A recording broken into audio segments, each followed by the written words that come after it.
चलो स्टार्ट करते हैं। लास्ट क्लास में हम परम्यूटेशंस एंड कॉम्बिनेशंस पढ़ रहे थे। हमने जो है वो कॉम्बिनेशंस पढ़ लिया था टू सर्टेन एक्सटेंट। कॉम्बिनेशंस का एक पार्ट अभी भी रह गया था। गैप थोड़ा बड़ा हो गया बिकॉज ट्यूसडे को थोड़ा सा मसला हो गया था। तो थोड़ा सा रिकॉल कर लेते हैं कि हमने लास्ट क्लास में क्या पढ़ा था। हमने पहले कहा था कि परम्यूटेशंस एंड कॉम्बिनेशंस जो होते हैं वो नंबर ऑफ़ वेज को काउंट करने का तरीका होता है। दो अलग अलग चीज़ें हैं, परम्यूटेशंस अलग है, कॉम्बिनेशंस अलग है। परम्यूटेशन में अरेंजमेंट होती है, कॉम्बिनेशन में सिर्फ सिलेक्शन होती है। सही है। तो how many different ways are there to select our objects from n different objects. उसका तरीका क्या था कि हम एन सी आर कैलकुलेट। सही, हमने एन सी आर कैलकुलेट किया तो हमारे पास जो है वो नंबर ऑफ वेज आ जाते थे to do a certain task.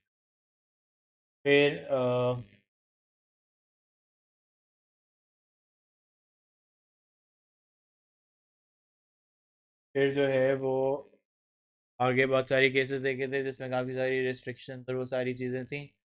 तो नो रिस्ट्रिक्शंस वाला केस सबसे सिंपल होता है। रिस्ट्रिक्शंस केसेस बनाते हैं और फिर उसको सॉल्व कर। सही है। अभी ये एक किसी क्वेश्चन के साथ मैं रिपीट करके दिखा देता हूँ आपको और फिर मैं लेटर्स पे दोबारा आता हूँ। एक यहाँ पे छोटा सा एक सवाल होगा। You move to the end, ये वाला, ये पेज 250 पे है। इसका सिर्फ वन ए करके देखेंगे हम। सही। ये कहता है team of 3 boys and 3 girls is to be chosen from a group of 12 boys and 9 girls to enter a competition. Tom and Henry are two of the boys in the group. Find the number of ways in which the team can be chosen if Tom and Henry are either both in the team or both not in the team. हमने इसको कहा था कि जब भी ऐसा case होता है जिसमें दो लोगों को या तो मसला होता है या साथ आना होता है, हम उनको अलग कर देते हैं, बाकी सबको अलग अलग कर देंगे। एक टॉम है, एक हेनरी है। बॉयज़ बाकी सारे जो हैं वो 10 हैं और गर्ल्स जो हैं वो 9।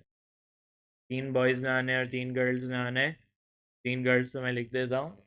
या तो टॉम और हेनरी दोनों आएंगे और एक और बॉय आ जाएगा उनके साथ, या फिर टॉम और हेनरी दोनों नहीं आएंगे और 3 बॉयज़ यहाँ से आ जाएंगे। भाई एक केस बन रहा है 1C1 × 1C1 × 9C3, फिर 1C0 1C0 10C3 and okay. ये हमने लास्ट क्लास में करके देखा था।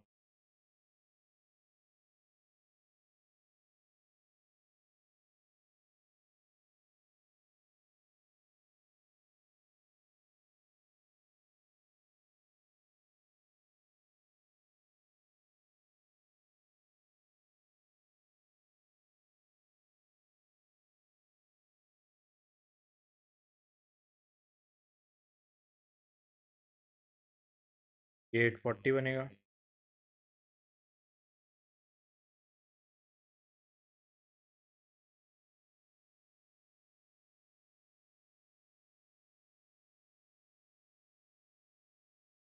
एट फोर्टी बन रहा नहीं बन,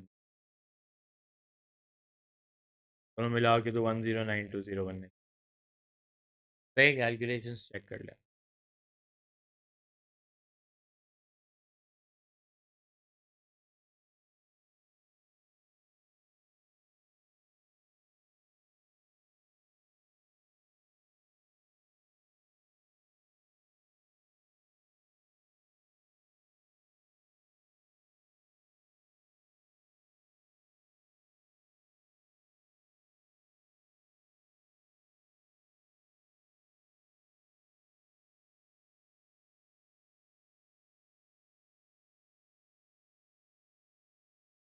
देख लिया ना।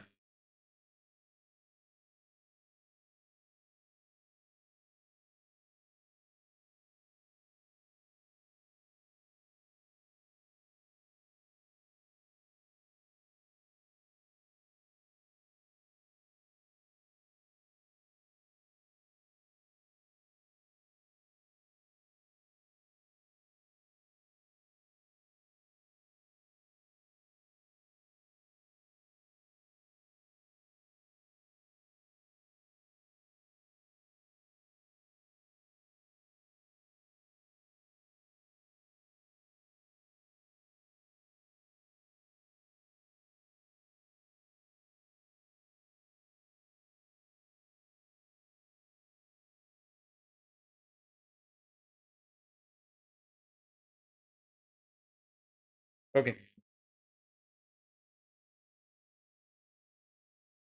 तो कॉम्बिनेशंस को दोबारा अब जाके देखते हैं। फिर ये वाले कॉम्बिनेशंस हमने लोगों वाले कर लिए थे, उसके बाद हम कॉम्बिनेशंस ऑफ लेटर्स पे आए थे। सही है, ये कहता है four of the letters of the word Mexico are selected at random, find the number of different combinations if there is no restriction वाली बात तो सिंपल सी है। मैंने 6 लेटर्स हैं, 4 सेलेक्ट करने, तो 64 लिख दिया। फिर the letter M must be selected का मैंने ये बताया था कि जब भी कोई लेटर फिक्स हो जाता है सिलेक्शन में, तो उसको आप चूज़ ही नहीं करते, आप डायरेक्ट उसको लिख देते हैं वहाँ पे, वो सेलेक्ट हो गया। तो सिर्फ 5C3 सेलेक्ट कर लिया, एम अपनी जगह पे लिखा हुआ है, यानी एम जो है वो हमेशा टीम का पार्ट। सही, अब इस तरह अगले क्वेश्चन में four of the letters of words Venezuela are selected, find the number of different selections which contain exactly one E. तो एग्जैक्टली वन ई लिखना है, तो बाकी सारे ई को भी छोड़ दूंगा, मैं ई को 3C1 नहीं लिखूंगा। उसकी मैंने एग्जांपल आपको दी थी कि भाई मैं आपको 3 लेटर लिख के दूँ और आपसे पूछूं कि भाई आप अपना प्रेडिक्टेड ग्रेड चूज़ कर लें, तो आपके पास 3 चॉइसेस नहीं है, आपके पास एक ही चॉइस है, मैंने तीनों ही बी लिख के दी। यानी हमने यहाँ पे ये डिसाइड कर लिया था कि आइडेंटिकल लेटर्स की सिलेक्शन नहीं होती कभी भी। सही है, लेकिन वो एक प्रॉब्लम ज़रूर प्रेजेंट करती है, और वो प्रॉब्लम को अभी ये आखिरी 2 सवालों में हमने देखा। सही है, एक मैं शायद यहाँ पे थोड़ी सी जगह बना के एक सवाल लिखूंगा भी, प्लीज़ थोड़ी सी, और एक आखिरी वाले के साथ मैं लिखूंगा, तो देख लेते हैं। ये कहता है four letters from the word remembrance are chosen, find the number of different selections which contain no Ms and no Rs and at least two. पहले तो मैं अपने वर्ड को जो है वो सही से लिख लेता हूँ।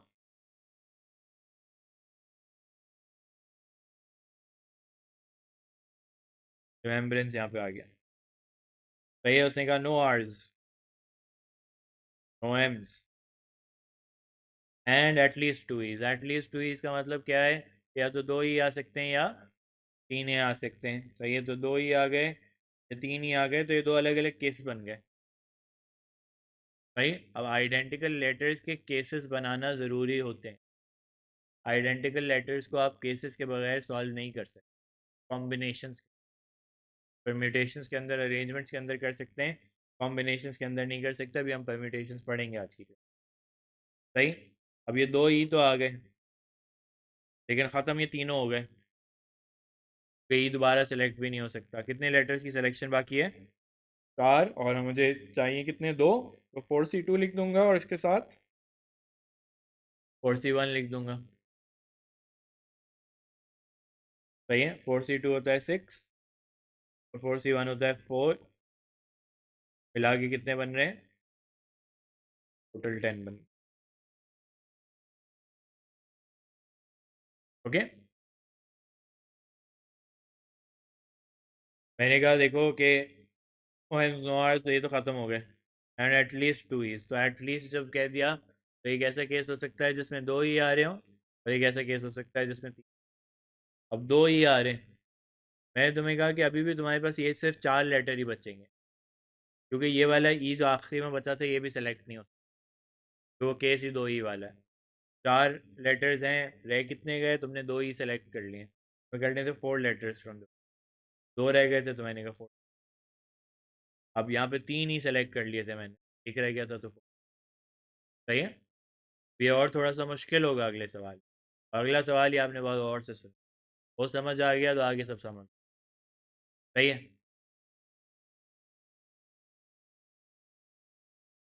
ये कहते हैं find the number of different selections of 4 letters of the word aggregate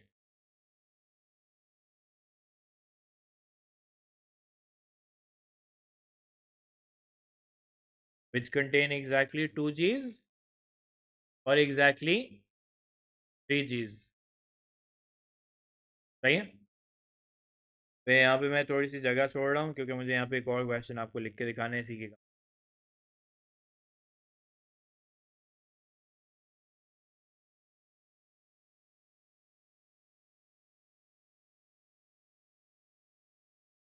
which contain exactly 2 G's और एग्जैक्टली 3 G's। अब वो वैसे ही लग रहा है ना कि ये तो सर वही वाली बात है, आप 2 G वाला केस बना दें और एक 3 G वाला केस बना दें, ऐसा ही है। लेकिन पिछले क्वेश्चन में नोटिस करो कि मैंने एम और आर काट दिए थे।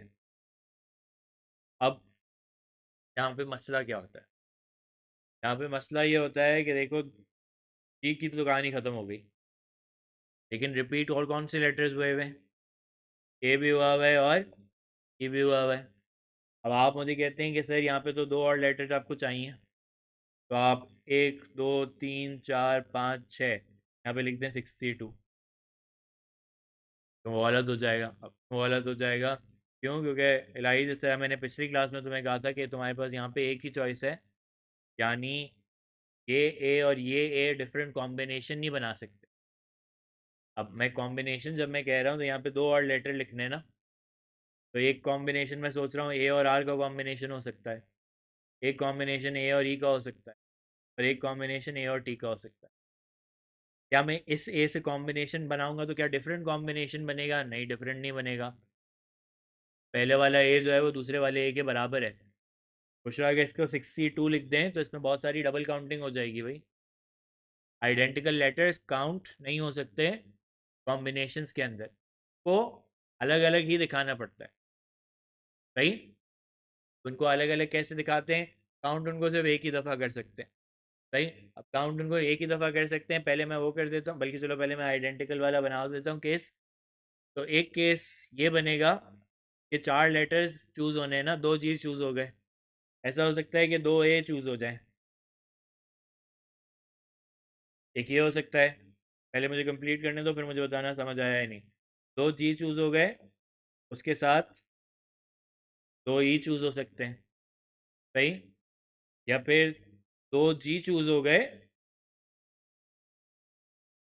दो जी चूज़ हो गए, अब उसके साथ दो डिफरेंट लेटर्स। आइडेंटिकल लेटर्स नहीं चाहिए अब मुझे, आइडेंटिकल वाले जितने केसेस थे मैंने सारे अकाउंट, अब मैं कह रहा हूँ दो डिफरेंट लेटर्स। दो डिफरेंट लेटर्स, तो मेरे पास कितने डिफरेंट लेटर्स अवेलेबल हैं?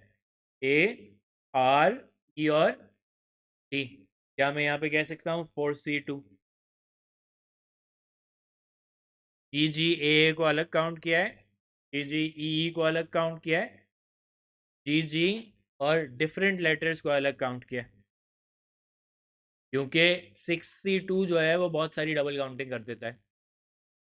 सही है, 6C2 में कर नहीं पाता, 6C2 बहुत सारी डबल काउंटिंग कर देता है। सही है, ये बात यहाँ तक समझ आई? अब इस तरह के बहुत सारे क्वेश्चंस आने लगे हैं। ये पहली दफ़ा आया था तो बहुत सारे लोगों ने गलत किया था। सही है, इनिशियली हम भी सोचते थे कि भाई इसको एक्सप्लेन कैसे करें, क्योंकि कहानी वहाँ से शुरू होती है कि 3 भी लिख के दूँ और मैं आपसे पूछूँ अपना ग्रेड सेलेक्ट करें, तो आपके पास तीन चॉइस नहीं है, आपके पास एक ही चॉइस है। क्योंकि वहाँ पे एक चॉइस है, तो यहाँ पे भी ए और ए अलग अलग चॉइसेस नहीं बनाते, वो सेम चॉइस बनाते। सही है। अब इसको कैलकुलेशन कैसे करनी है पहले ये सुन लो। जी जी ए सारे खुद आपने सेलेक्ट कर लिए, कोई सिलेक्शन बची तो नहीं। मैं वहाँ पे कह दूँ कि कितने लेटर्स थे, 1 2 3, 9 लेटर थे, तो 5 बचे, 4 सेलेक्ट हो गए, 5 बचे। मैं इसको कह देता हूँ अली 5C0, जस्ट टू इंडिकेट कि this is one choice. 5C0 calculate करेंगे तो 1 आएगा। तो ये एक पूरा कॉम्बिनेशन बना है, किसका कॉम्बिनेशन? जी जी और ए का कॉम्बिनेशन। यहाँ पे भी 5C0, 4C0 लिख लो, 5C0 लिख लो, दोनों 1 आएगा। मैं 4C0 सही लग रहा है तो 4। आइडिया है कि कोई भी सेलेक्ट तो नहीं होना ना, और लिखो 5 लिखो 7। सही है। अच्छा फिर 4C2 कितना आया? 6। सही है।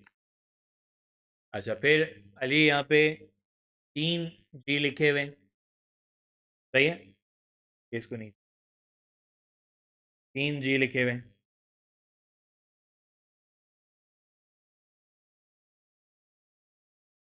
सही। अब 3 जी के साथ एक और लेटर आना है। भैया वैसे तो मेरे पास अवेलेबल कितने हैं? 1 2 3 4 5 6, लेकिन मैं यहाँ पे 61 नहीं लिख सकता। क्यों? 61 में डबल काउंटिंग हो रही है भाई, ये दो दफ़ा काउंट हो जा रहा है, ए को एक ही दफ़ा काउंट करना है। सही है, और यहाँ पे कोई और लेटर रिपीट भी नहीं हो सकता ना, चार ही तो लेटर हैं, 3 जी वैसे ही आ गए, तो यहाँ पे सिंपल सा क्या हो जाएगा? 4C1 कितना आता है ये? 4। तो सारा टोटल मिला के कितना हो गया? +1।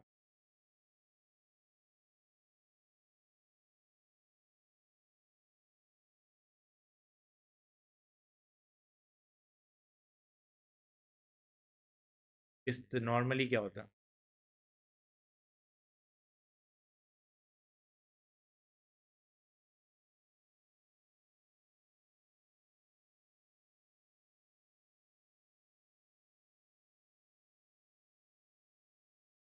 लिस्ट बनाओगे, पूरी लिस्ट बना। मैं अगले क्वेश्चन में 24 आंसर आ रहा है, फिर कैसे लिस्ट? अभी तुम्हें लग रहा है कि टाइम नहीं लग रहा, बाद में लगेगा। अभी रिसेंट वाले, एक टुमारो वाला सवाल है, तो आगे करोगे तो बहुत जिंदगी गुजर जाएगी उसमें, टुमारो नहीं निकलेगा। टुमारो आ जाएगा बेटा, मैं तो फिर सही है, बट ये सीखना जरूरी। 15 मिनट, 24 घंटे नहीं होते हैं। सही है। अगला वाला मुझे खुद करके दिखाओ। Four letters of the word Copenhagen. फिर मैं एक और सवाल लिख के दिखाता हूँ।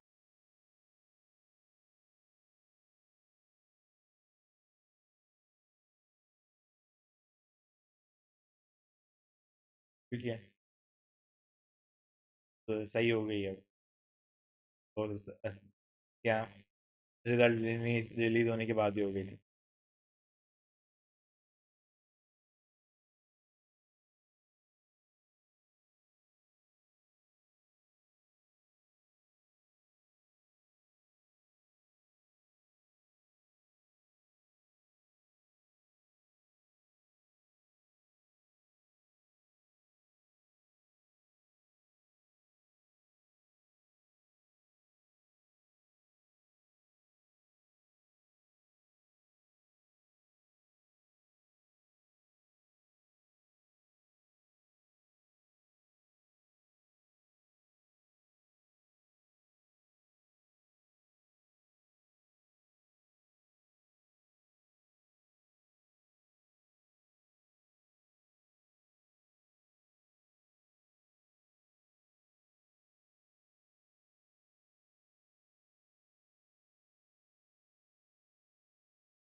याद नहीं, तुम्हारा क्या आ रहा है?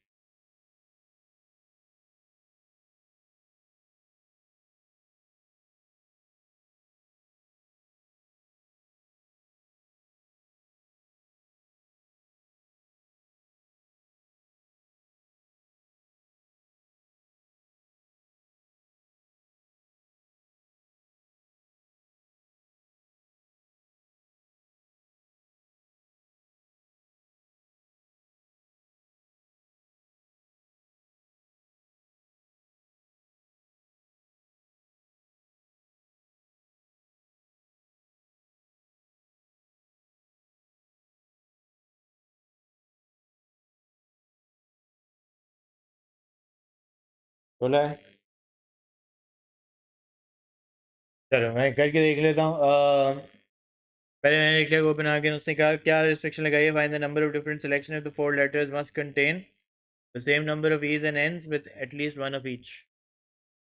यानी एक ही एक एन आना ज़रूरी है, लेकिन दो ही दो एन भी आ सकते हैं। तो एक केस बन जाएगा ई और एन वाला, और एक और केस बन जाएगा दो ई और दो एन वाला। और कोई केस हो सकता है? नहीं हो सकता और कोई केस। सही है, एक ही दो एन नहीं आ सकते, क्योंकि सेम नंबर भी आना ज़रूरी है। सही, तो ये ई हट गए, ये एन हट गए। अब एक ई आ गया, एक एन आ गया, कितनी चॉइसेस बची हैं? 62 बची यहाँ पे। ओके, और यहाँ पे कितनी बची? 60। ओके, तो 62 से क्या आ जाएगा? 15, और इससे क्या आ जाएगा? सही है, यहाँ से क्लियर है।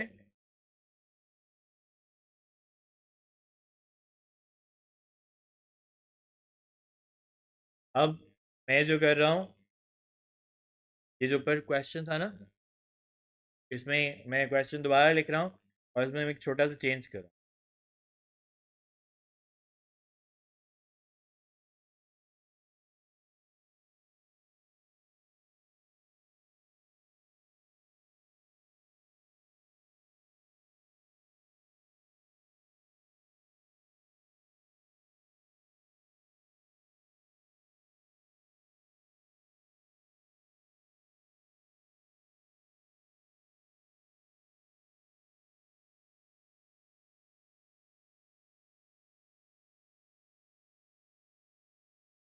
एक minute. Find the probability that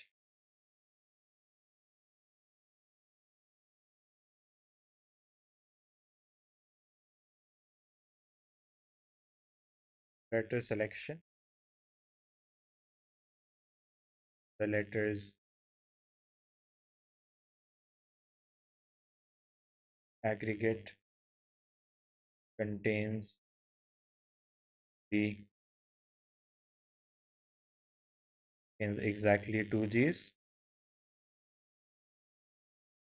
or exactly 3.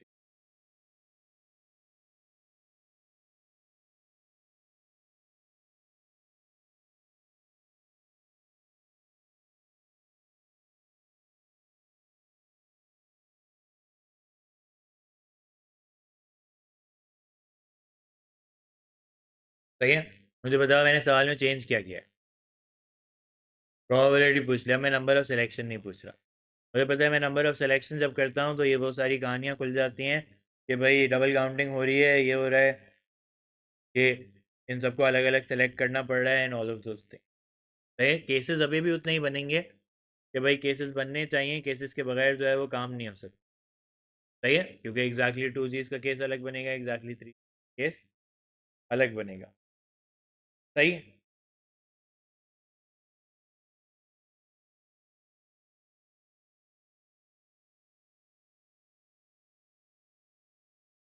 Okay, लेकिन प्रोबेबिलिटी के अंदर डिफरेंस क्या होता है? How is probability going to be different? तुम्हें एक डिनोमिनेटर भी चाहिए होगा। डिनोमिनेटर ऑल पॉसिबल आउटकम्स होते हैं, तो पहले तो हम डिनोमिनेटर को डिसाइड कर लेते हैं। डिनोमिनेटर को क्या करो?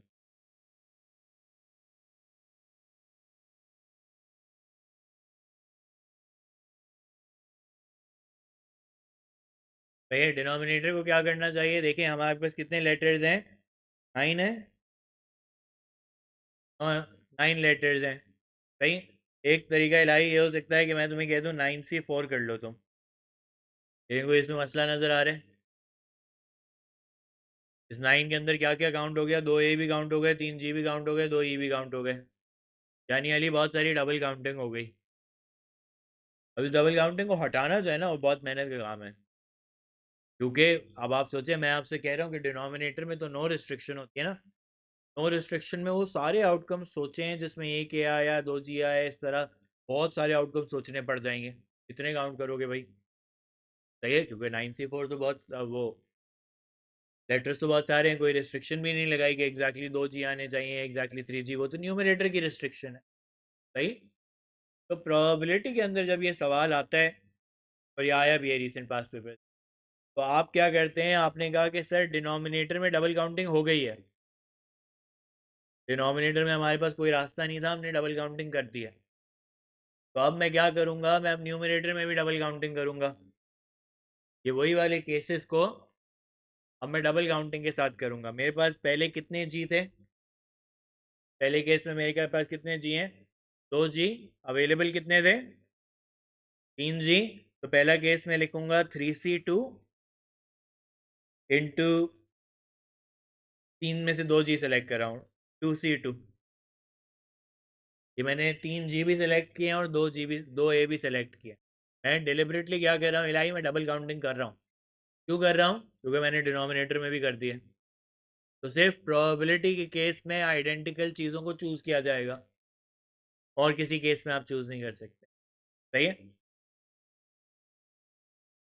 एक ये मैं एक और भी चीज़ ज़रा देख रहा हूँ। नॉट श्योर काम करेगी या नहीं।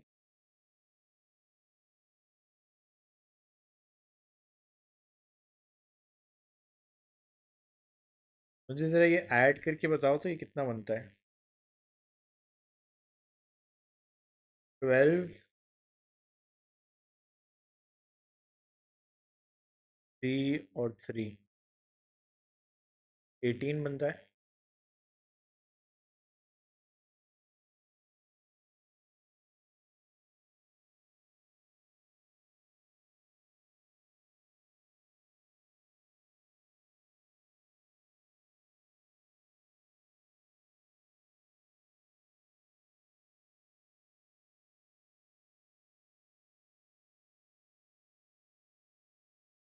सही है, अच्छा नहीं वो काम नहीं करता। सही है।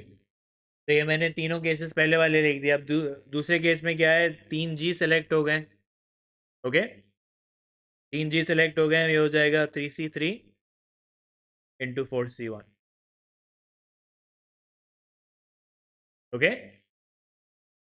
न्यूमिनेटर में भी डबल काउंटिंग हो गई है और डिनोमिनेटर में भी डबल काउंटिंग। अच्छा ये क्वेश्चन जो है ना वो शायद ज़्यादा बेहतर होता अगर मैं नीचे वाले क्वेश्चन को कन्वर्ट करता, क्योंकि ये बहुत ज़्यादा कॉम्प्लिकेशंस।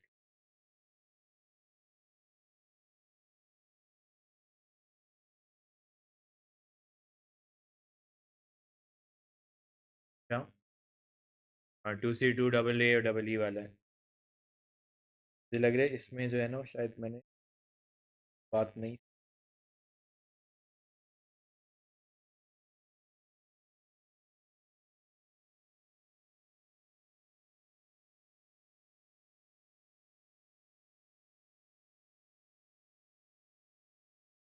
नहीं तो मैंने क्वेश्चन अभी क्रिएट किया ना, मुझे लग रहा है इसमें गलती है। एक मिनट रुको, इसको इसको रुक दो। Something wrong. मैं अभी इसको I am just cancelling this out, क्योंकि मैंने जो है वो अभी भी इसमें डबल काउंटिंग कम की हुई है। तुमने क्या किया है? तुमने 2G और डायरेक्ट 62 कर दिया। 62 कर दिया। देखो इस क्वेश्चन में है ना एक चीज़ जो मैं तुम्हें बता रहा हूँ, तुमने केसेस बना के किया बहुत से। नहीं वो फिर वो तो उसमें तो हो ही नहीं सकता, फिर बहुत लंबा सवाल हो जाता। सही है, यहाँ पे मैं सॉरी मैं एक चीज़ मुझे अभी क्लिक हुई है, वो मैं कर देता हूँ। मैं दूसरे क्वेश्चन में दोबारा भी करके दिखा दूंगा, because I am creating the question my self. सही है। अच्छा अब क्योंकि डिनोमिनेटर में डबल काउंटिंग कर दिया ना, तो न्यूमिनेटर में भी बहुत सारे केसेस बनाने की ज़रूरत नहीं है। आप डायरेक्ट क्या कर सकते हैं, आपने कहा सर यहाँ पे 62 आ जाएगा और यहाँ पे आ जाएगा 61, क्योंकि आपने डिनोमिनेटर में सारी डबल काउंटिंग कर दी है। सही है। तो आप सिर्फ क्या कर सकते हैं, आप कह सकते हैं 62 plus 61 divided by 9C4। Okay, इतनी ज़्यादा उसमें डिटेल में जाने की ज़रूरत ही नहीं है। अच्छा सॉरी सॉरी एक मिनट, यहाँ पे 3C2 भी आएगा ना, जी भी सिलेक्ट हो रहे हैं, यहाँ पे 3C3 भी आएगा। सही है, जी भी सिलेक्ट होंगे और डिफरेंट और बाकी सारे लेटर्स भी सिलेक्ट होंगे और डिवाइड होगा 9C4। मैंने अभी कुछ सवाल में चेंज नहीं किया, मैंने अपना सोल्यूशन चेंज किया। सही है, मैंने कहा कि 2G सेलेक्ट करने हैं तो 3C2, बाकी उसके साथ दो और लेटर चाहिए तो इंटू 6C2, फिर 3G सेलेक्ट करने हैं तो 3C3 और 61 उसके साथ आ। ये इसका सही आंसर आएगा। 45 प्लस 1/9C4 कितना?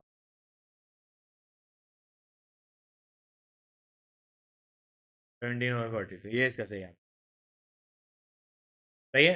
मैं दोबारा ज़रा अगले क्वेश्चन में भी आपको लिख के दिखा देता हूँ।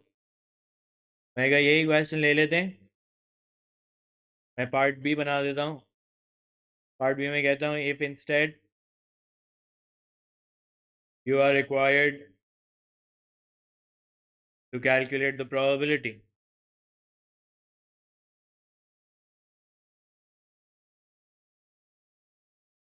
तो फिर आप क्या करेंगे, आप फिर से डिनोमिनेटर पहले कैलकुलेट कर लेंगे। आप कहेंगे कि 10 लेटर हैं, 10 में से 4 सेलेक्ट होने, 10C4। 10C4 में बहुत सारी डबल काउंटिंग हो गई। अब उस डबल काउंटिंग को कंट्रोल करने के लिए क्या करेंगे, हम न्यूमिनेटर में भी डबल काउंटिंग कर लेंगे। पहला केस है E N और 62, तो मैं कहूँगा आप E को भी चूज़ करो 2C1 एन को भी चूज़ करो 2C1 और बाकी लेटर्स भी चूज़ करो 6C2। फिर दोबारा से ई को भी चूज़ करो 2C2, एन को भी चूज़ करो 2C2 और कोई तो आ ही नहीं रहा, 6C0 लिख दो या ना लिखो।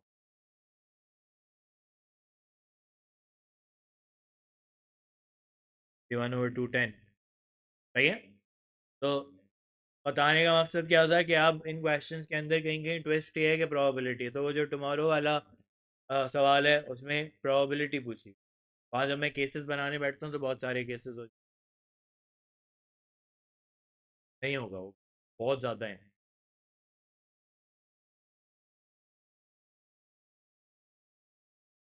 मैंने आइडेंटिकल लेटर्स को सेलेक्ट कर दिया ना, अगर आइडेंटिकल लेटर्स को सेलेक्ट किए बगैर केसेस बनाओगे तो बहुत ज़्यादा केसेस। तो ये जो असल प्रॉब्लम जो है ना टेंसी फोर डिनोमिनेटर का है, न्यूमरेटर का मसला नहीं। न्यूमरेटर मैं निकाल के दे सकता हूँ, मैं डिनोमिनेटर में डबल काउंटिंग हटा के केसेस नहीं निकाल पाऊंगा, सही है। That's what I am trying to tell you कि डिनोमिनेटर को जब तुम हटाने जाओगे तो फिर क्लियर। तो ये जब प्रोबेबिलिटी का वर्ड आए इसमें तो ये ख्याल रखना है, सही है। ये हो गया first part of the topic, सही, जिसमें हम सिर्फ सेलेक्शंस कर रहे थे। अब हम क्या करेंगे, अब हम यहाँ पे अरेंजमेंट्स भी करेंगे। अरेंजमेंट्स के बारे में आपने पहले भी मेरे साथ कुछ वो किए थे क्वेश्चंस में, हमने देखा था कि जब हम डिस्क्रीट रैंडम वेरिएबल कर रहे थे तो हमने कहा था कि in order to arrange n objects use n factorial, सही है। In order to use arrange n objects use n factorial, okay. अब मैं आपसे अगर सिंपल सा पूछूं, यहाँ पे अब जगह थोड़ी कम है, how many arrangements are there of the letters the word sand?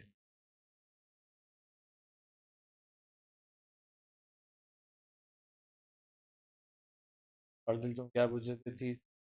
G2 तुम जी वाला पूछ रहे थे ना, मैंने बाद में वही किया है। सैंड क्या हो जाएगा, इसकी कितनी अरेंजमेंट्स हो जाएंगी? 4 फैक्टोरियल, सही है, ये पढ़ा हुआ है ना पहले। 4 × 3 × 2 × 1 कितना बनता है? 24 बनता है, सही है। और जब इसमें लेटर्स में रेपिटेशन स्टार्ट हो जाती है फिर क्या होता है?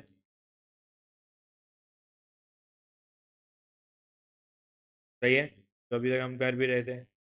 और देयर ऑफ द लेटर्स, अभी वर्ड लिखा है मैंने पेपर, पेपर में कितने लेटर्स हैं? 6 फैक्टोरियल, कितनी कितनी रेपिटेशन हैं? एक 3 फैक्टोरियल आ जाएगा और एक 2 फैक्टोरियल हो जाएगा। 3 दफ़ा पी रिपीट हुआ है और 2 दफ़ा ई रिपीट हुआ है, सही है। ये सबको याद है, ये हमने डिस्क्रीट रैंडम वेरिएबल में भी थोड़ा सा किया।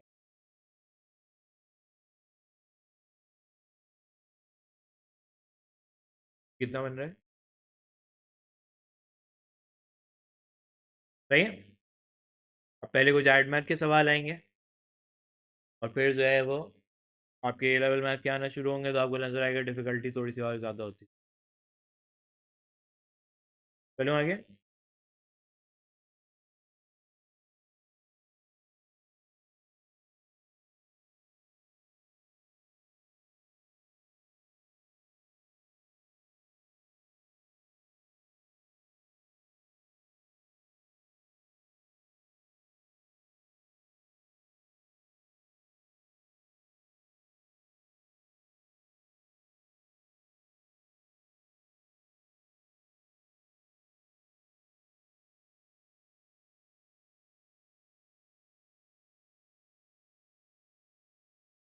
यहाँ पे आते हैं परम्यूटेशंस ऑफ लेटर्स पे।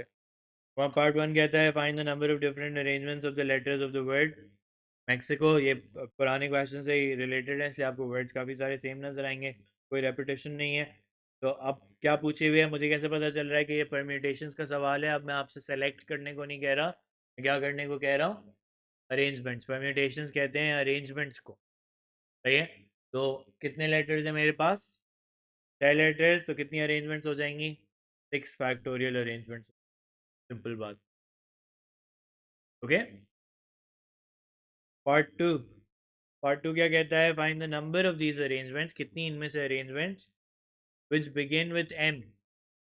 अब जब भी इस तरह लेटर्स को या डिजिट्स को अरेंज करने का सवाल आएगा, तो मेरा रेकमेंडेड तरीका क्या होता है कि आप डैशेस लगाएं।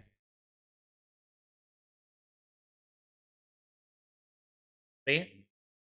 6 लेटर्स हैं तो मैंने 6 डैशेस में से किस लेटर पे रिस्ट्रिक्शन है, किस डैश पे रिस्ट्रिक्शन है? Must start with the letter M. सही है। तो एम ने कहाँ जाना है? एम आ गया, फिक्स हो गया, यहाँ पे नजर आएगा। सही है। अब बाकी सारे क्या है? 5 डैशेस हैं कि उस पर तो कोई रिस्ट्रिक्शन वैसे तो नहीं है। सही। तो इसको लिखने के वैसे दो तरीके होते हैं। तो दो तरीके क्या होते हैं कि एक तुमने कहा कि अगर आप डायरेक्ट 5 फैक्टोरियल लिख दें, 5 चीज़ें आपस में घूम सकती हैं। बट कितने वेज हो गए? 5 फैक्टोरियल वेज हो गए, वो 120 आते। दूसरा ये होता है कि मैं जो है वो कभी कभार आगे जाके सवाल में आपको नज़र आएगा कि मैं हर डैश के नीचे उसकी चॉइसेस लिख रहा हूँ। फॉर एग्जांपल ये सेकंड वाला डैश मैंने फिल करना है, तो मैंने इसके नीचे जाके लिखा 5C1। ये यहाँ पे 5 में से कोई एक लेटर फिल हो सकता है। सही। एक फिल हो गया, कितने रह गए? 4। तो अगले के नीचे क्या आ जाएगा? 4C1। फिर अगले के नीचे क्या आ जाएगा?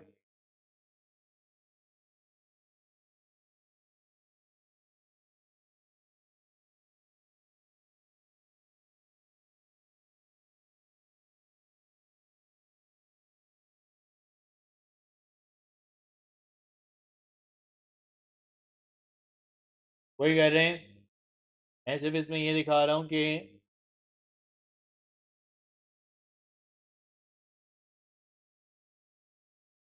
मैं सिर्फ इसमें ये दिखा रहा हूँ कि भाई एक ऑल्टरनेट तरीका भी होता है इन डैशेस को फिल करने का। एक तो मैंने ये कह दिया कि भाई 5 डैशेस हैं तो 5 फैक्टोरियल वेज हो गए। एम क्योंकि आके पहले डैश के ऊपर फिक्स हो गई। भाई बाकी डैशेस के लिए कितने तरीके हैं? 5C1, 4C1, 3C1, अगला वाले के लिए 2C1 और 1C1। ये मेथड कहाँ पे यूजफुल होता है? अभी तो मैं कह रहा हूँ ना कि 6 लेटर है, 6 के 6 को अरेंज कर दो।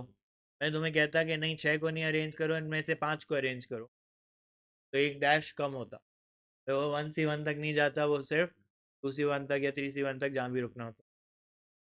सही है। ये अक्सर डिजिट्स वाले सवालों में होगा, तो मैं सिर्फ कॉन्सेप्ट अभी दे रहा हूँ कि वो भी परम्यूटेशन है, ये भी परम्यूट टाइम में इसमें सी क्यों ना यूज़ कर रहा हूँ, ये है अभी भी परम्यूटेशन। सही है, क्योंकि डैशेस फेल हो रहे हैं। फिर तीसरा केस बताओ, तीसरा क्वेश्चन बताओ। which have the letter x at one end and the letter c at the other। तो वही पहले डैशेस लगा दूं।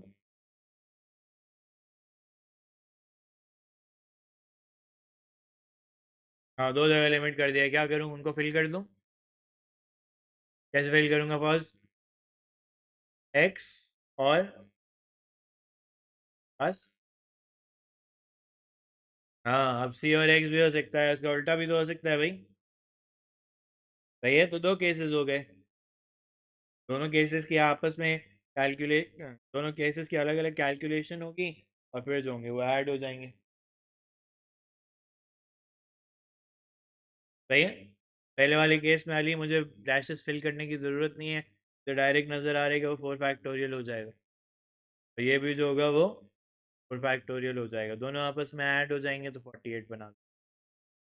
सही है।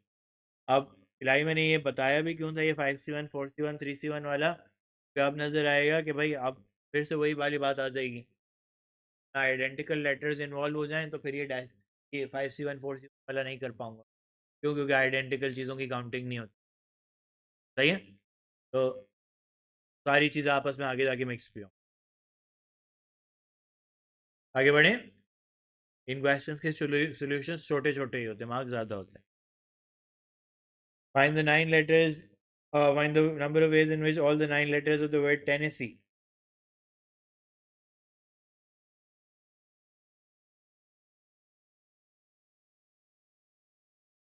can be arranged. अब इसमें मैंने क्या पूछ लिया है? इसमें मैंने पूछ लिया है all the letters E R together. तो ये नया एक कॉन्सेप्ट आ गया है। किसी भी चीज़ को टुगेदर कैसे रखते हैं? और उसके लिए एक बॉक्स बनाते हैं। इस बॉक्स के अंदर कितनी चीज़ें हैं? 4 ही हैं। ऐसे लिख लेता ना तो क्लियरली नज़र आ जाता है मुझे। सही है, 4 ही हैं तो अंदर 4 डैशेस बना दिया मैंने। और बाहर कितने हैं? 5। सही है। अब बात यह है कि इस बॉक्स को शुरू में आना ज़रूरी तो नहीं है, ये बॉक्स बाद में भी घूम सकता है। तो यानी ये बॉक्स क्या करेगा? ये बॉक्स जो है वो एक डैश की तरह एक्ट करेगा। ये बाहर वाले डैशेस के साथ घूमेगा। तो 1 2 3 4 5 6 छह चीज़ें आपस में घूम सकती हैं। क्या आ जाना चाहिए? 6 फैक्टोरियल। सही। लेकिन जो बॉक्स के अंदर चीज़ें हैं वो भी तो आपस में घूम सकती हैं। सही। बॉक्स के अंदर कितनी चीज़ें हैं? 4 फैक्टोरियल। 4 चीज़ें। सही है। तो हमेशा ये बॉक्स बनाने का सिंपल सा मेथड होता है कि आपने बॉक्स को एज अ डैश काउंट किया, बाहर वाले डैशेस के साथ घुमाया, फिर आप बॉक्स के अंदर गए और आपने बॉक्स के अंदर चीज़ों को घुमाया।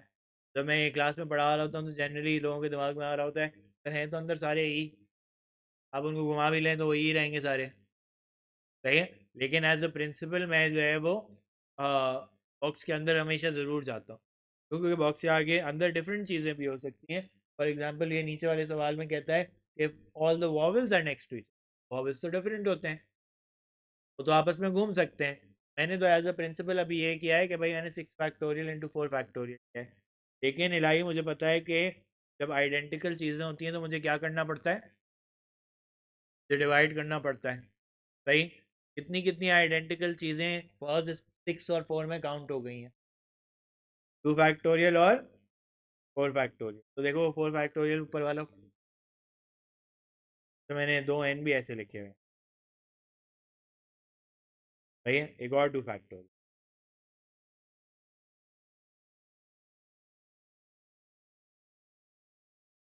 सही है। तो इन क्वेश्चंस में हमेशा आपने यही आइडिया फॉलो करना है। बॉक्स बनाएं, बॉक्स को बाकी चीज़ों के साथ शफल करें, फिर बॉक्स के अंदर जाएं और फिर आइडेंटिकल चीज़, फिर identical cheese,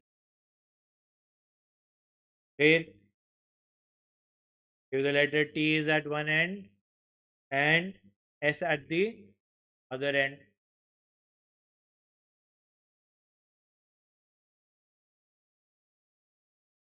Right? T and S और S and T भी हो सकता है।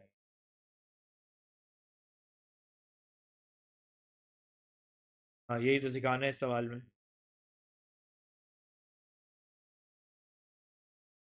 आइडेंटिकल चीज़ों को चूज भी कर सकते हैं। नहीं कर रहा, अभी भी एक आके फिक्स हो रहा है, वर्ड तो सेम ही बनेगा। हाँ, पासवर्ड डिफरेंट बनेगा। हाँ लेकिन तुम मुझे ये बताओ कि अगर मैं इसके नीचे 2C1 लिखूँ, फिर बाकी सारे लेटर्स में फिक्स कर दूँ, तुम 2 अलग अलग पासवर्ड बना सकते हो। पहले एस से अलग, दूसरे एस से अलग पासवर्ड बना सकते हो। You choose a different S. तुम कह रहे हो नहीं, मैं कह रहा हूँ पहला वाला ऐसा है, तुम कह रहे हो नहीं दूसरा वाला है। मुझे बता, अगर तुमने ये पासवर्ड बनाया होता जिसमें एंड में ऐसा आ रहा होता, क्या तुम्हारा और मेरा पासवर्ड डिफरेंट होता? तो सेम होता, तुम क्यों डबल काउंटिंग कर रहे हो? It's not a different arrangement.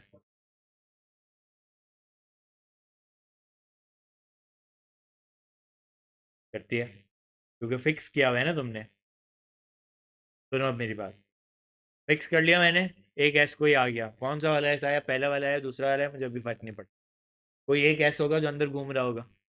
अंदर कितने लेटर घूम रहे हैं? 7। तो पहले तुम लिखोगे 7 फैक्टोरियल चीज़ों को घुमाना है, उनमें से कितनी आइडेंटिकल है? 4 ई और 2n और 2, लेकिन वो एस तो घुमा ही नहीं है ना? उसको नहीं करेंगे, क्यों? क्योंकि वो फिक्स हो गया था भाई आके। वो घुमा होता तो डबल काउंटिंग का पार्ट बनता ना। सही है। डबल काउंटिंग तब होती है जब उसको मैंने घुमाया होता। मैंने 7 में 2 एस नहीं घुमाए, मैंने सिर्फ 4 ई और 2 एन घुमाए। सही है। तो वो ऑटोमेटिकली तुम्हारी वाली बात एलिमिनेट हो गई। अगर तुम 2 करोगे तो फिर डिवाइड बाई 2 फैक्टोरियल।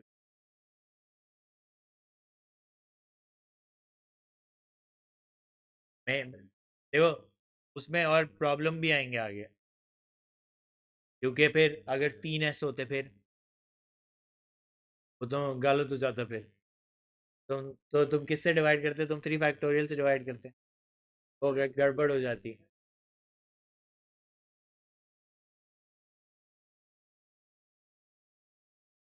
पर देखो, मैं ऑन प्रिंसिपल चल रहा हूँ कि तुम 2 जो लिख रहे हो ना, वो एक्चुअली 2C1 लिख रहे हो। तो तुम्हें कहा है कि आइडेंटिकल चीज़ों को काउंट नहीं करना। मैं तो अपने प्रिंसिपल पे उस पर ही हूँ ना, आइडेंटिकल चीज़ों को मैं काउंट करूंगा ही नहीं कभी।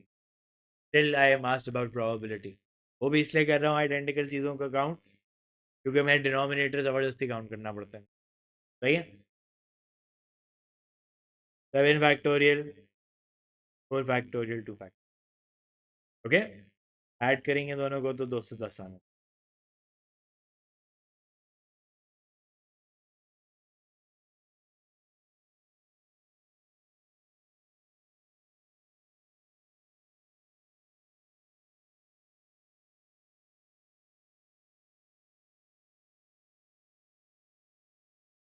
मार्किंग स्कीम्स में बहुत सारे उल्टे सीधे मेथड भी हैं। और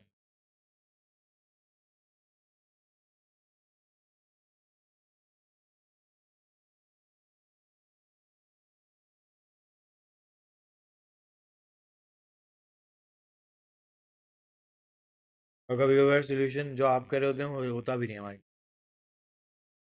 सही है। Find the number of different ways that the 13 letters of the word accommodation can be arranged in a line if all the vowels are next to each other.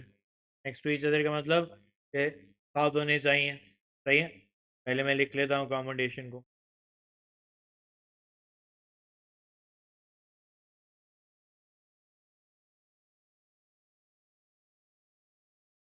कितने vowels हैं?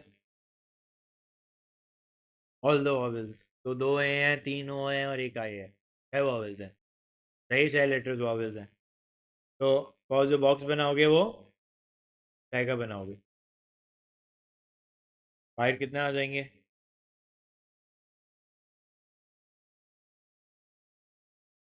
सही। फिर तो बॉक्स एक डैश बनेगा। बाहर 7 हैं, हो गया 8 फैक्टोरियल। बॉक्स के अंदर जाएंगे तो 6 फैक्ट। क्या क्या आइडेंटिकल चीज़ें फैक्टोरियल में चली गई हैं? 2 ए चले गए, 2 सी चले गए, 3 ओ चले गए, 2 एम चले गए। ओके।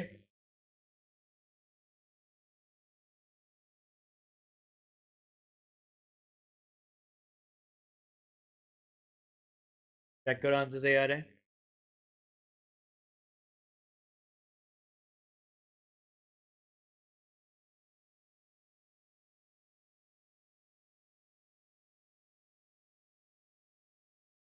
ओके।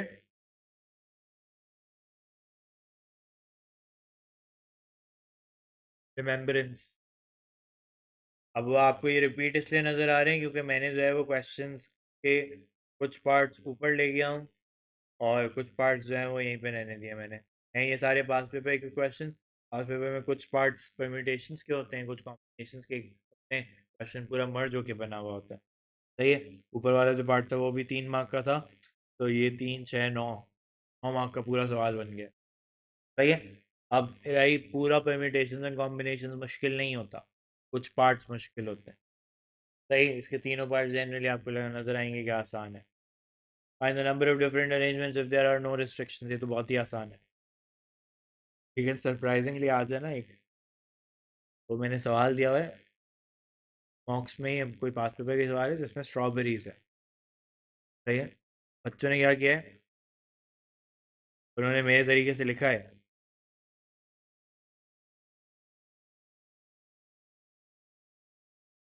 वो ये वाला आर यहाँ पे भूल गए, ये आर एक्चुअली सी आर के साथ आएगा। तो मेजोरिटी ने पहला पार्ट गलत कैलकुलेट, सबकी एक ही कॉमन में, सबने आर को गलत गलत count. Instead of 3 factorial everybody is 2 factorial. अब ये छोटी सी मिस्टेक पूरा आंसर गलत हो जाता है। ओके, क्योंकि है 1 मार्क का। कितने भाई, यहाँ पे तो मैंने सही लिखे है ना, 11, 2, 3 and 2।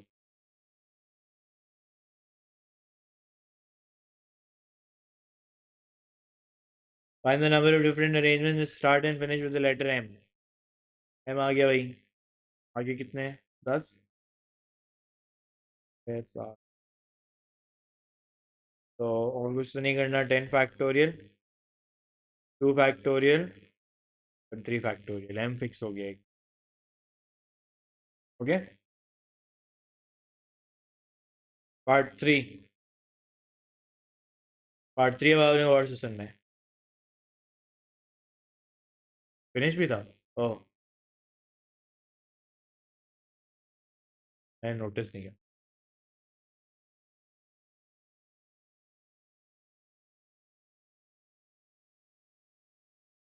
It's on a different password. वो M आपस में चेंज हो जाए तो अलग वो तो नहीं बनता। अब तुम करोगे तो तुम्हें डिवाइड बाई 2 फैक्टोरियल करना पड़ेगा। सही है, वो कैंसिल आउट करने के लिए। Part 3. Find the number of different arrangements which do not have all 4 vowels next to each other. सही है। मैं क्या कह रहा हूँ कि चारों वॉवल्स जो हैं वो साथ नहीं होने चाहिए। ये नहीं है कि सब अलग अलग हों। 3 एक साथ हो सकते हैं, 2 एक साथ हो सकते हैं, लेकिन चारों एक साथ नहीं होने। सही है। ऐसे क्वेश्चंस को कैसे हैंडल करते हैं, ये जो नॉट वाले सवाल होते हैं, do not have all 4 vowels, ये 2 तरह के क्वेश्चंस होते हैं। बट ये नॉट वाला क्वेश्चन जो है वो कैसे हैंडल होता है, पहले पार्ट में मैंने क्या करवाया है, मैंने नो रिस्ट्रिक्शन वाले करा दिए। सही है। अब मुझे ये not have all 4 vowels next to each other directly calculate नहीं करना आता। क्या मैं आपको कह सकता हूँ कि आप इसमें क्या करें, आप इसमें से माइनस टुगेदर वाले कर दें। टुगेदर रखना तो आपको आता है ना, टुगेदर कैसे रखते हैं, बॉक्स बना के, पहले बॉक्स बना ले। कितने हैं वॉवल्स, 4, 1, 2, 3, 4, और बाहर 7। तो ये हो जाएगा 1663200। और टुगेदर की क्या वर्किंग बन रही है, बाहर 7 और एक बॉक्स 8, बॉक्स के अंदर गए 4 फैक्टोरियल और डिवाइड कर दिया 2 फैक्टोरियल, 3 फैक्टोरियल। सही है। तो ये क्या आ गया, all 4 vowels do not have all 4 vowels next. देखिए यानी चारों साथ नहीं आते। सही। अगर इसी क्वेश्चन को मैं सिर्फ चेंज कर दूं, अली और मैं सिर्फ पूछ लूं क्या वो एरोज लगा के तो नहीं।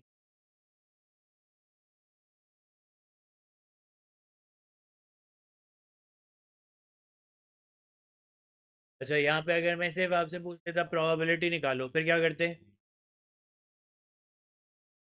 तो टुगेदर की प्रोबेबिलिटी निकालते। टुगेदर की प्रोबेबिलिटी कैसे निकालते, डिवाइड बाय, और वो जो 1663200 है नो रिस्ट्रिक्शन वाला, तो डिवाइड करना पड़ता, तो टुगेदर की प्रोबेबिलिटी आ जाती। 1 माइनस टुगेदर करते हैं तो नॉट टुगेदर की आ जाती। सही है। तो इसमें भी मैं प्रोबेबिलिटी के सवाल पूछ सकता हूँ, इसमें इतनी ज़्यादा कॉम्प्लिकेशन नहीं होती। आगे किसी क्वेश्चन में आएगा भी तो हम देख लेंगे। सही है। प्रोबेबिलिटी में सिर्फ क्या करना होता है, डिवाइड करना होता है नो रिस्ट्रिक्शन वाले केस से। सही है, आया सही,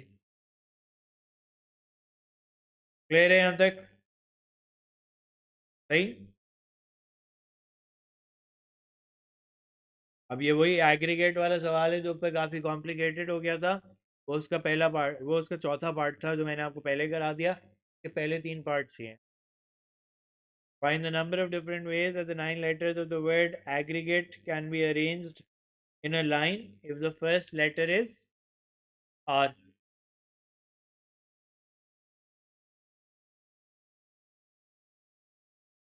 Right?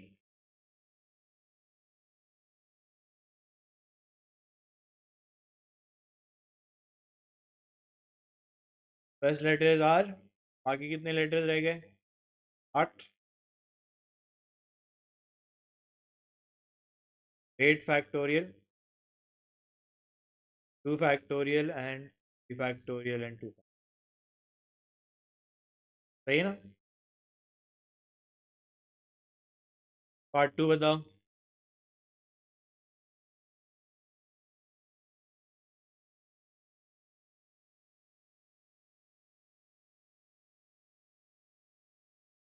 तीन डब्बे बनेंगे. सही है. 3 बॉक्सेस बनाते हैं. एक जीस का बॉक्स. कितने जी हैं?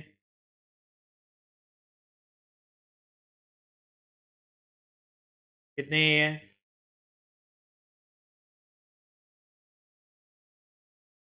और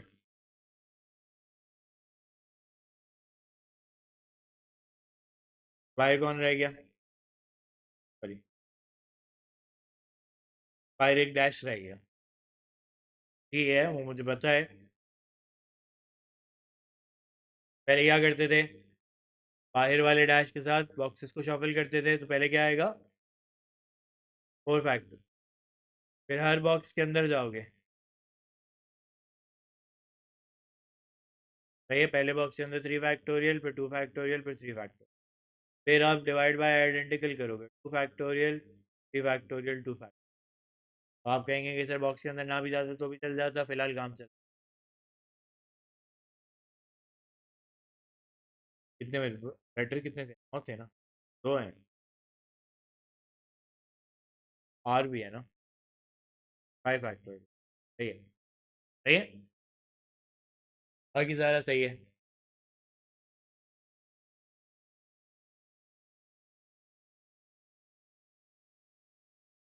भाई तो आपको नज़र आ रहा है ना कि देखें, पास पेपर के सारे सवाल हैं लेकिन मेथड एक ही जैसे बार बार आ रहे हैं.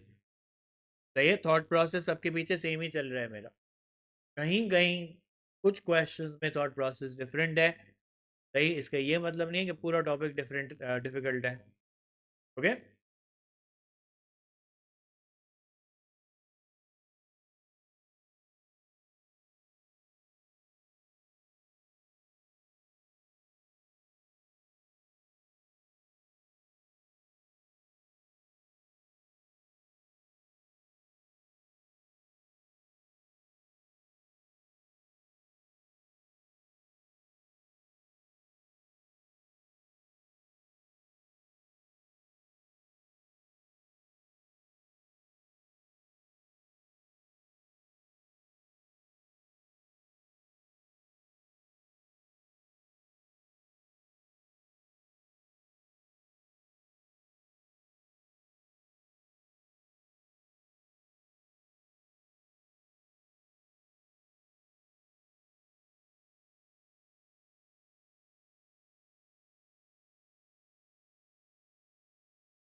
Okay,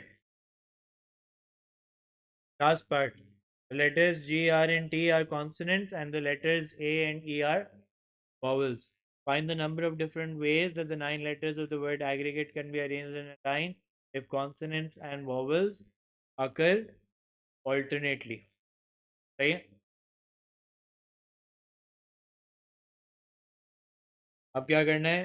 लेटर्स और वो वॉवल्स और कॉन्सोनेंट्स, कॉन्सोनेंट्स कहते हैं उनको जो वॉवल्स नहीं होते। सही? वॉवल्स क्या होते हैं पता है ना? ए ई आई ओ यू। ओके, ये पास में नहीं।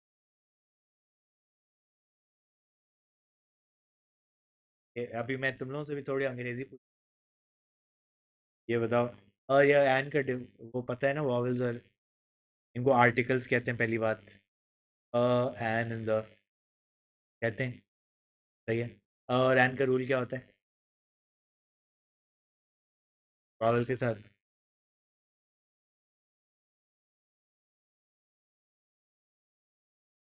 एच वॉवल तो नहीं।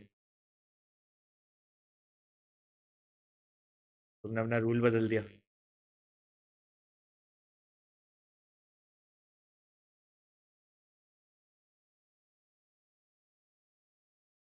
एन नहीं होता, यूनिवर्सिटी होता है। अब उसका रूल क्या होता है? ये वॉवल्स कहते हैं ना, बचपन में गलत पढ़ाया जाता है। वॉवल्स का रूल होता है कि you go to the sound.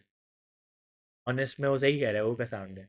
University में वाई का साउंड है, तो इसलिए यूनिवर्सिटी होता है, एन यूनिवर्सिटी। सही है। आपको नॉर्मल वर्ड में नहीं है, मैंने मुश्किल वाले डायरेक्ट लिख दिया ना। पहले मैं लिखता डैश एप्पल, तो आप कहते हैं एन एप्पल। तो वो ए का जो होता है वो साउंड ए का ही होता है। सही है, एप्पल में। तो नहीं पता होता देखो। अंग्रेजी पढ़ाते हो तो जो वो मज़ा आ रहा होता है क्लास में, किसी को भी नहीं आ रही होती। क्या लिखा है भाई? Vowels and consonants are occur occur alternately. अब बताओ कितने वॉवल्स और कितने कॉन्सोनेंट्स हैं?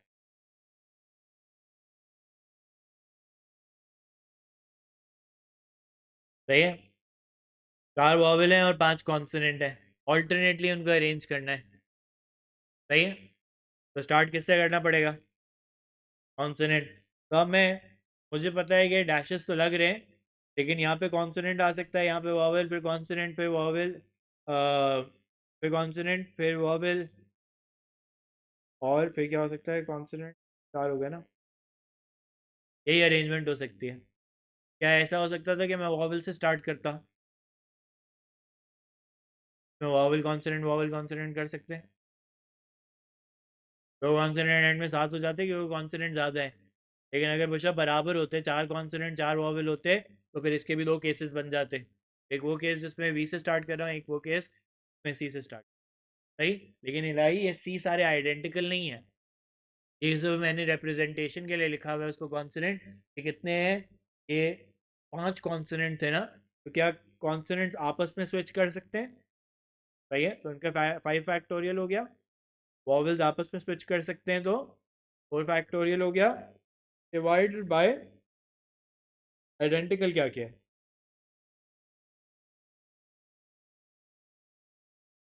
सही है।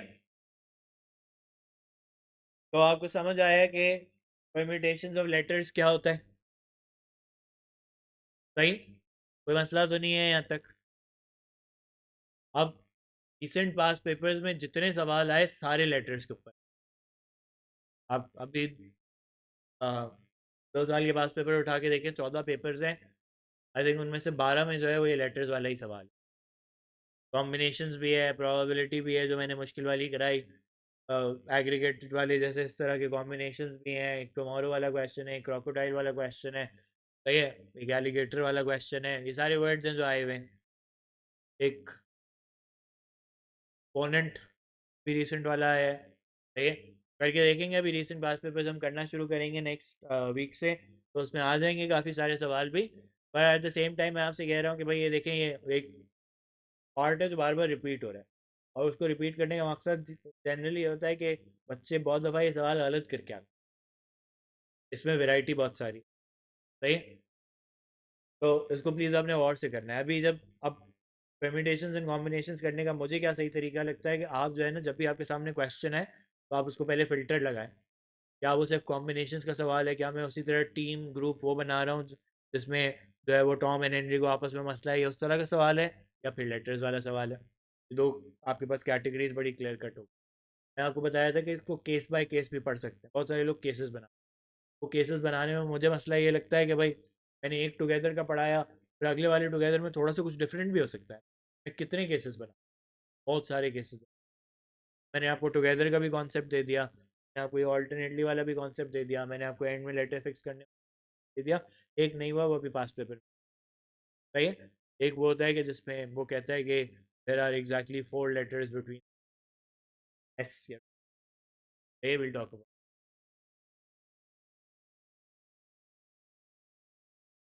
आ रहे वाह, सही है, वो मैं लाइन में पढ़ा था। अब परम्यूटेशंस ऑफ डिजिट्स थोड़ा सा लंबा है तो उसमें अभी इतना टाइम नहीं बचेगा, लेकिन मैं आपको कुछ दो क्वेश्चंस जो है वो परम्यूटेशंस इन लाइन के आज करा रहा हूँ, फिर अगली क्लास में लाइन से ही कंटिन्यू करेंगे, फिर डिजिट्स भी, सही है। इस लाइन में अभी इस पार्ट बी में ही मुझे सारे कॉन्सेप्ट्स करा देने, आज की क्लास में बस ये मैं पार्ट 20 का आपको कराऊंगा, तो भी नेक्स्ट क्लास में करना। The back row of a cinema has 12 seat, all of which are empty. A group of 8 people, including Mary and Francis, sit in this row. Find the number of different ways that they can sit in these seats, 12 seats, if there are no restrictions. अब मैंने अली इसमें कहीं भी arrangement का word नहीं इस्तेमाल किया, सही है। लेकिन फर्स्ट तुम्हें पता है कि जब कोई लोग लाइन में खड़े हो रहे हैं या तुम चीज़ों को लाइन में रख रहे हो तो एक अरेंजमेंट ऑटोमेटिकली रेलिवेंट। ग्रुप तो सिर्फ सेलेक्ट नहीं हो रहा, सही है। जो कॉम्बिनेशंस का सवाल होता है उसमें से सिलेक्शन का वर्ड इस्तेमाल। यहाँ पे अगर लाइन में मैंने कह दिया कि लाइन में बिठाना है या लाइन में खड़ा रखना है तो ऑटोमेटिकली अरेंजमेंट कर, सही। अब ये जो पहला पार्ट है, देर आर नो रिस्ट्रिक्शन, का 12 सीटें, लेकिन सिर्फ 8 पे लोगों ने बैठना है, सही है। अब मैं यहाँ पे डैशेस कितने बनाऊंगा, जो अरेंज तो सबको ही करना है, हो सकता है कोई बीच में खाली सीट छोड़ जाए, हो सकता है 2 खाली सीटें छोड़ दें, हो सकता है सब साथ बैठ जाएं, बहुत कुछ हो सकता है, सही है। तो मैंने कहा कि ये हैं तो 12 ही,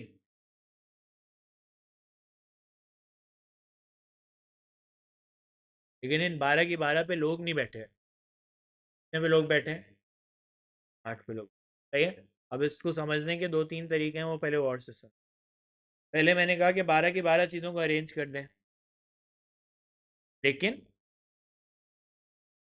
4 सीटें खाली रह जाएंगी। क्या मैं कह सकता हूँ कि वो 4 सीटें आपस में आइडेंटिकल हैं, तो कोई नहीं बैठा हुआ, जो फिल हुई हुई हैं वो तो आइडेंटिकल नहीं हो सकती ना, सही। तुम दोनों आपस में साथ बैठे हुए हो तो वो एक अरेंजमेंट होगी, दोनों के बीच में फॉज बैठा हुआ है तो एक और अरेंजमेंट होगी, तो तुम लोग आइडेंटिकल नहीं हो सकते। 2 सीट्स फिल हो गई, वो आइडेंटिकल नहीं हो सकती, जो खाली हैं वो आइडेंटिकल हो सकते हैं। तो एक फॉज करने का तरीका क्या है, मैं कहूँ 12 फैक्टोरियल और डिवाइड बाई 4 फैक्टोरियल नीचे, सही है, क्योंकि 4 सीटें आइडेंटिकल थी।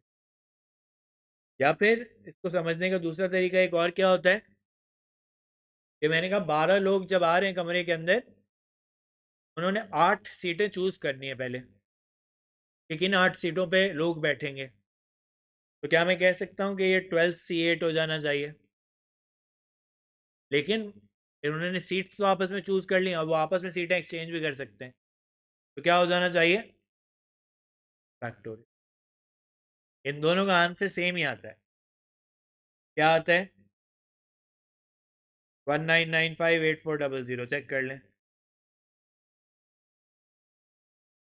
अब ये हाँ सुना रहा हूँ मैं कहाँ, सही है, 19958400, सही। मुझे पर्सनली ये सही लगता है कि जब भी आप किसी ग्रुप को जो है वो किसी जगह पे बिठा रहे हैं तो आप ये सी वाला तरीका करें कि लोग आए, बैठें और फिर अपने आप को अरेंज करें।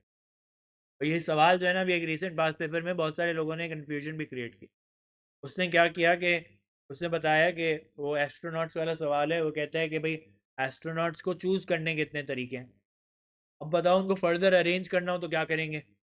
तो यहाँ से पता चलता है कि भाई पहले चूज़ होता है और फिर अरेंज करना हो तो फैक्टोरियल से मल्टीप्लाई कर दो बात। कितने लोग थे उनको फैक्टोरियल से। अब इसमें क्यों डिवाइड बाय 4 फैक्टोरियल नहीं हुआ, क्योंकि आइडेंटिकल सीट्स अरेंज नहीं हुई। सही है, 12 लोगों ने 8 सीटें चूज़ की और 12 में से 8 सीटें चूज़ हुई और बाकी जो है वो अरेंज हो गई। Okay clear. अच्छा लेकिन ये पहला वाला भी अभी इंपॉर्टेंट है, क्यों, अभी नेक्स्ट सवाल में आपको ना। अच्छा मैं एक कहानी सुनाना भूल गया, वो ये कि आपने कैलकुलेटर पे देखा होगा सी के बराबर में पी भी लिखा हुआ होता है ना। वो पी क्या होता है, वो होता है N P R. N P R का फॉर्मूला होता है N C R into R factorial.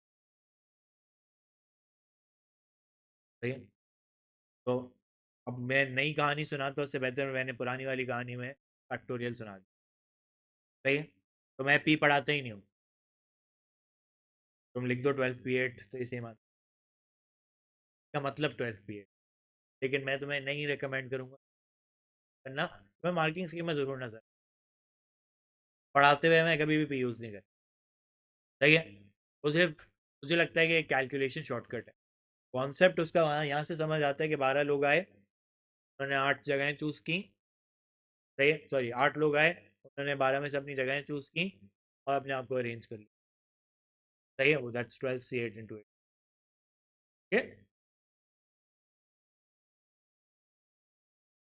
Part two. Part two कहते हैं Mary and Francis do not sit in seats which are next to each other. सही है, do not sit in seats which are next to each other. Okay, तो कैसे सीखा था, पहले उनको टुगेदर बिठा लें और फिर इस टोटल में से माइनस कर दें। तो 1995 8400 माइनस टुगेदर, ऐसे कर लें बॉस। सही है, कि उनको साथ बिठा लें और टोटल में से माइनस कर लें तो नॉट टुगेदर वाले सारे आ जाएंगे। टुगेदर कैसे बिठाते हैं, बॉक्स में बना के। कितने लोग हैं, दो, और बाकी बाहर सीटें कितनी आ जाएंगी, सीटें कितनी आ जाएंगी, 10। इसीलिए मैंने कहा कि सीटें सारी बनाते हैं। अब तुम्हें वो पहला वाला तरीका यूज़ करना, क्योंकि तुमने बॉक्स को सीट के बराबर बनाया। सही है, यहाँ पे पहले तुम लिखोगे 11 फैक्टोरियल, बॉक्स के अंदर जाओगे 2 फैक्टोरियल, बॉक्स के अंदर जाओगे 2 फैक्टोरियल। आइडेंटिकल क्या है, 4 खाली सीटें आइडेंटिकल हैं बिल्कुल।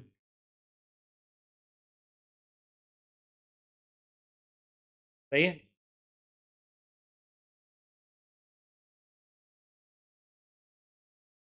यहाँ तक बात समझ आई। सही, यहाँ पे लेकिन मैं आपको एक और कहानी भी सुना, वो आखिरी आज की कहानी होगी, फिर इसका पार्ट 3 भी जो है वो मैं नेक्स्ट क्लास में रिकॉल करा के फिर। अब आखिरी कहानी क्या है कि कभी 2 लोग या 3 लोग, अब मैं यहाँ पे अगर सिर्फ मैरियन फ्रांसिस थे तो ये वाला काम हो गया।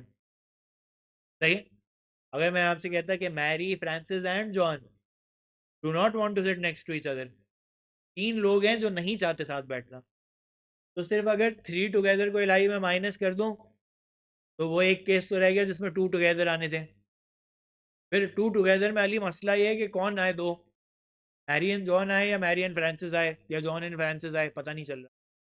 तो चीज़ों को सेपरेट करने का भी एक तरीका होता है। सही है, एक केस है बेसिकली कि if there are objects that don't want to be next to each other, सही, तो उनके बीच में कोई ना कोई बैठा हुआ, उसको एक ऑल्टरनेट मेथड से मैं हमेशा सॉल्व करता हूँ, और ये कहीं कहीं आपको पास पेपर में नजर आएगा मैं कर रहा हूँ। That is what I call the arrow method, कि जब आपको किसी चीज़ को सेपरेट करना हो तो आप एरोज बना के करें। इसका मतलब क्या है कि पहले जिनको प्रॉब्लम है आपने उनको छोड़ दिया बाहर। सही, 12 सीटें थी, आपने 2 सीटें मैरी और फ्रांसिस के लिए छोड़ दी, वो बाद में अपनी सीट खुद ही लेकर आएंगे। सही, बाकी सीटें कितनी बची, बाकी सीटें 10 बची। सही, बाकी सीटें 10 बची, तो क्या मैं कह सकता हूँ कि इन सीटों को अरेंज करने के 10 फैक्टोरियल ओवर 4 फैक्टोरियल वेज हैं।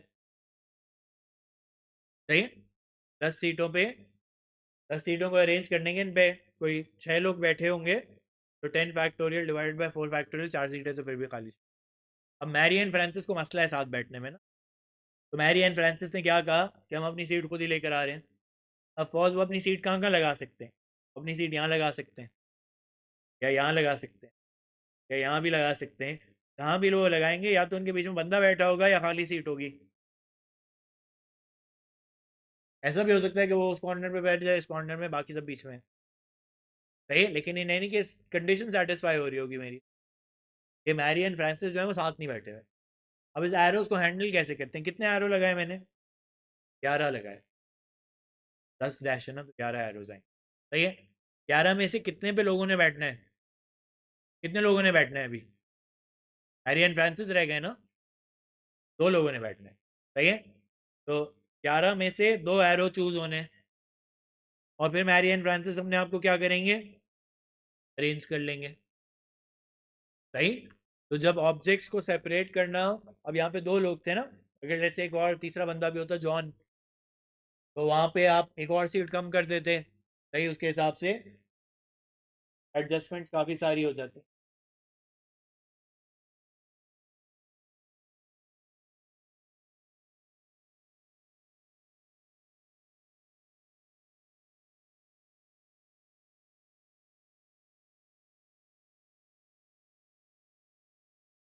तुम परम्यूटेशंस कर रहे हो,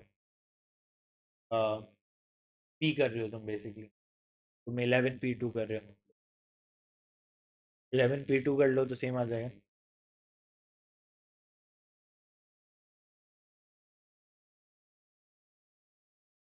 हाँ, तुम 11 P में सेम बात है। सही है। मैं इसलिए ऐसे करता हूँ अली, क्योंकि ये अब 3 लोग होते तो इजी है, 11C3 × 3 फैक्टोरियल। ओके। तो इस तरह आपको ऑब्जेक्ट्स को सेपरेट करना भी आना चाहिए। अब सिर्फ इस तरह बुशरा ऑब्जेक्ट्स को सेपरेट नहीं कर सकते, कुछ आपको पास पेपर्स में सवाल नजर आएंगे जिसमें आपने लेटर्स को भी सेपरेट करना होता है।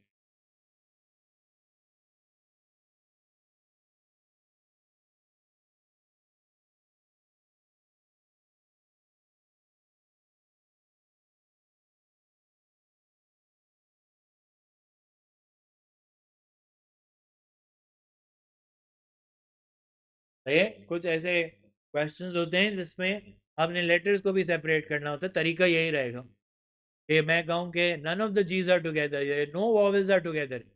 पिछला क्वेश्चन क्या था? All 4 vowels are not next to each other. उसमें से ऑल 4 का मसला था। मैं कहता कि अगर उसी क्वेश्चन में मैं अली कह दूं कि no vowels are next to each other, तो फिर इसमें एरो लगाना ज़रूरी हो जाता। सही है। या no boys are next to each other, यही हो जाता। अभी अगली क्लास में भी हम एक क्वेश्चन करेंगे जिसमें वो फॉर एग्जांपल यहाँ पे अगर से पढ़ लो पार्ट 2 को, वो कहते हैं in how many order different orders can the 8 children and 6 adults go through the turnstile if no 2 adults go together. यानी कोई भी 2 एडल्ट भी साथ नहीं जा सकते। सही, कभी 2 साथ हो ही नहीं सकते, 3 साथ भी नहीं हो। तो आपको क्या करना पड़ेगा? एडल्ट्स को छोड़ के पहले चिल्ड्रन को अरेंज करना पड़ेगा। चिल्ड्रन को अरेंज कर लिया, एडल्ट्स के लिए एरोज बनाऊंगा और फिर सॉल्व।